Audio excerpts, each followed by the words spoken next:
महापालिका निवडणुकीत Prakash Ambedkar master stroke खेळण्याच्या तयारीत आहेत। शिंदेची शिवसेना अजित पवारांच्या राष्ट्रवादीसोबत ते आघाडीची चर्चा करतायत। शिंदेसोबत 12 ठिकाणी, अजित पवारांसह 10 ठिकाणी वंचितची चर्चा सुरू आहे। मुंबईत काँग्रेससोबत आघाडीची अजूनही चर्चा सुरू झालेली नाहीये अशी माझाला माहिती मिळाली आहे।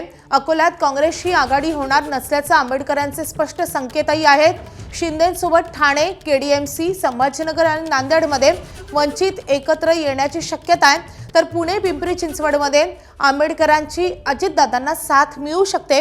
नगर परिषदांच्या निकालानंतर चर्चेतून निर्णय होण्याची शक्यता आहे। एबीपी माझा, उघडा डोळे बघा नीट।